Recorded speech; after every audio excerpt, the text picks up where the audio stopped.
हजारों लोगों को मौत की नींद सुलाने वाले म्यांमार के विनाशकारी भूकंप की हर नए दिन के साथ एक नई दर्द दास्तां सामने आ रही है। ऐसे नए नए वीडियोस और फोटोज भी सामने आ रहे हैं जो रूह को कंपा देने वाले हैं, जिन्हें देखकर आपके रोंगटे खड़े हो जाएं। ऐसी ही कुछ सैटेलाइट तस्वीरें भारत की स्पेस एजेंसी इसरो ने भी जारी की हैं।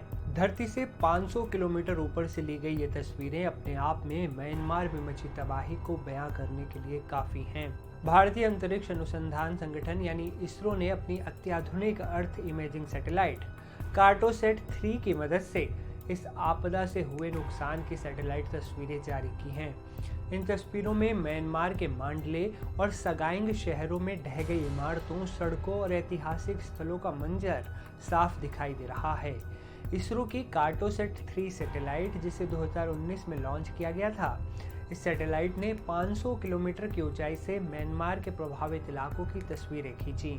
इनमें इरावदी नदी पर बना विशाल अवा पुल ढहने की तस्वीरें भी शामिल हैं।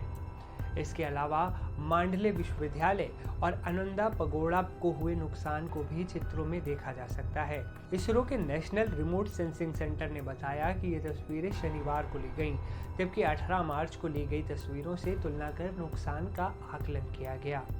7.7 की तीव्रता का ये भूकंप म्यांमार के सगाइंग मांडले सीमा के पास 10 किलोमीटर की गहराई पर केंद्रित था। इसके बाद 6.4 की तीव्रता का एक जोरदार झटका भी आया। म्यांमार के दूसरे सबसे बड़े शहर मांडले में भूकंप की वजह से भारी नुकसान दर्ज किया गया। राजधानी नेपिदा समेत अन्य इलाकों में भी इमारतें, सड़कें और बुनियादी ढांचे ध्वस्त हो गए। कई लोग मलबे में दबे रहे, कई लापता भी हैं, अब भी लापता हैं, और हजारों लोगों की जानें चली गई। हजारों लोग घायल भी हैं, जिनका अलग अलग अस्पतालों में इलाज चल रहा है।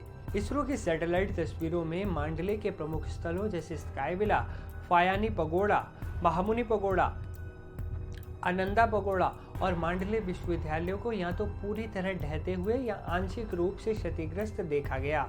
सगाइंग शहर में माशी खाना पगोड़ा, कई मठों और अन्य इमारतों को भी नुकसान पहुंचा। सैटेलाइट तस्वीरों से पता चला कि भूकंप के कारण इरावदी नदी पर बना ऐतिहासिक अवा पुल पूरी तरह से ढह गया। ये पुल इनवा शहर के पास स्थित था। इसके अलावा इरावदी नदी के बाढ़ प्रभावित मैदानों में दरारें और मिट्टी के लिक्विफेक्शन के निशान भी देखे गए। अब सबसे बड़ा और गंभीर सवाल ये कि म्यांमार में भूकंप क्यों आया। इसरो के आकलन के अनुसार म्यांमार भारतीय और यूरेशियन प्लेटों के सीमा के पास स्थित है, जहां भारतीय प्लेट हर साल करीब 5 सेंटीमीटर की रफ्तार से यूरेशियन प्लेट की ओर बढ़ रही है। इसके अलावा म्यांमार में सगाइंग फोल्ट जैसी कई छोटी सक्रिय फोल्ट लाइनें भी हैं। ये फोल्ट मध्य म्यांमार से होकर गुजरती हैं और दोनों प्लेटों के बीच पार्श्व गति को संतुलित करती हैं। इसरो का मानना है कि शुक्रवार को आया भूकंप सगाइंग फोल्ट या इसके सहायक फोल्ट पर जमा तनाव के निकलने के कारण आया था। म्यांमार में भूकंप तो चंद सेकंड के लिए धरती हिलाकर चला गया, लेकिन उसकी 7.7 वाली तीव्रता अपने पीछे तबाही के वो निशान छोड़ गई जो आज भी डरा रहे हैं। म्यांमार का भूकंप कितना भयानक था, इसका अंदाजा आप इस बात से लगा सकते हैं कि भूकंप आया था म्यांमार में, लेकिन इसकी तबाही थाईलैंड तक देखी गई। बैंकॉक जैसे शहरों में खलबली मच गई थी। कई घर, बड़ी बड़ी इमारतें, मॉल, सब पलक झपकते ही जमींदोज हो गया था, जिसकी वीडियोस हमने आपको पहले भी दिखाए थे और एक बार फिर आप वो तस्वीरें अपनी स्क्रीन्स पर देख रहे हैं। म्यांमार में आए भूकंप ने वाकई हजारों लोगों की जानें ली। हजारों लोग अब भी इलाज करवा रहे हैं जो घायल हैं, कई लोग अब भी लापता हैं।